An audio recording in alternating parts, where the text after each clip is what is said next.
Hello दोस्तों, नमस्कार। जितने भी ईपीएस 95 पेंशन धारक हैं, आप सबका हमारे नए वीडियो में स्वागत है। दोस्तों, वैसे तो ईपीएस 95 पेंशन धारकों के पेंशन में वृद्धि को लेके लगातार मामले उठाए जा रहे हैं।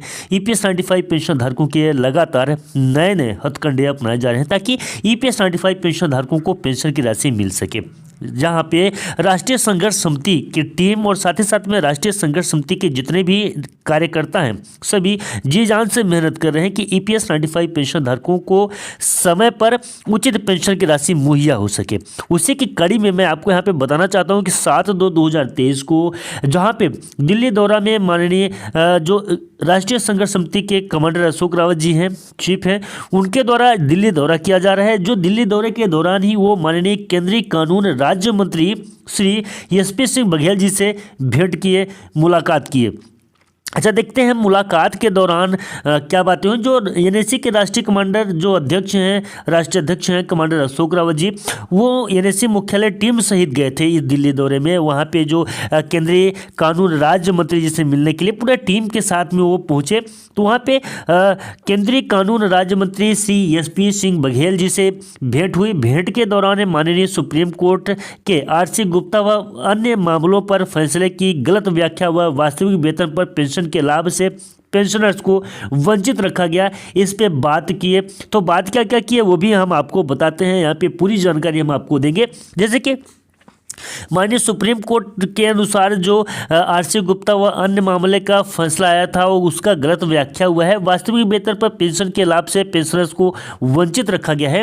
न्याय है तो माननीय मंत्री महोदय को ज्ञापन दिए, उनसे बात किए। बात के दौरान क्या क्या हुआ मैं आपको बता दूं तो माननीय मंत्री महोदय के समक्ष एनएससी के राष्ट्रीय अध्यक्ष ने ईपीएस 95 पेंशनर्स की ओर से निवेदन किया कि वास्तविक वेतन पर पेंशन के लाभ के मामले पर सुप्रीम कोर्ट ने दिनांक 4/10/2016 व 4/11/2022 के फैसले पर ईपीएफओ ने दिनांक 29/12/2022 को एक पत्र जारी किया, जो कि माननीय सुप्रीम कोर्ट के निर्णय के निहित निर्देश विशेष रूप से अनुच्छेद 44 और जो 44 का ये 4 है और ये जो 44 में ही इसके विपरीत काम करता है, यानी कि ये उसमें नहीं आता है।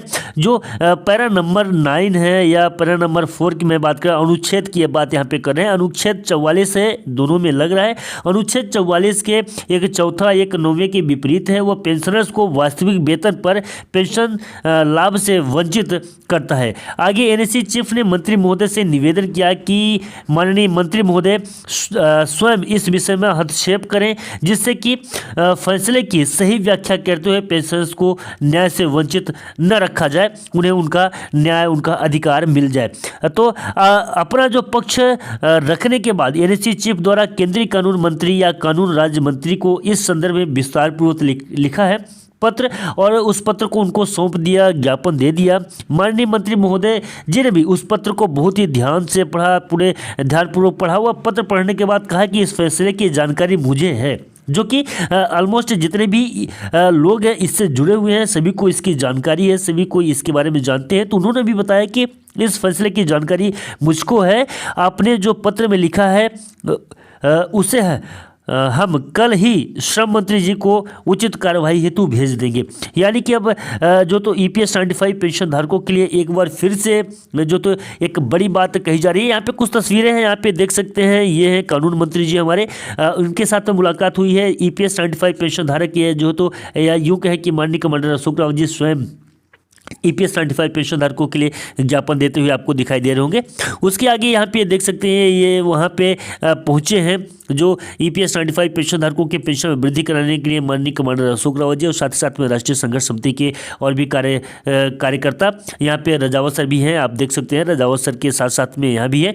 तो ये पहुँच गए हैं वहाँ कानून मंत्री के पास में, ताकि ईपीएस 95 पेंशन धारकों, ये तस्वीर है, ये लेटर है, ये पत्र है, इस पत्र को आप देख सकते हैं। इस पत्र में ईपीएस 95 पेंशन धारकों की समस्याओं के बारे में सब कुछ लिखा गया है, जो आरसी गुप्ता का मामला था और जो उस पर फैसला आया था। इसके बाद में माननीय सुप्रीम कोर्ट का जो फैसला आया था, इसके बाद जो ईपीएफओ ने अपना सर्कुलर जारी किया था, उस सर्कुलर को बदलवाने की पूरी कोशिश में है राष्ट्रीय संघर्ष समिति, ताकि जितने भी ईपीएस 95 पेंशन धारक हैं सभी जो तो उससे लाभान्वित हो सके, उनको उनका अधिकार मिल सके। फिलहाल दोस्तों, आपको ये जानकारी, ये वीडियो कैसा लगा कमेंट में हमें जरूर बताइएगा।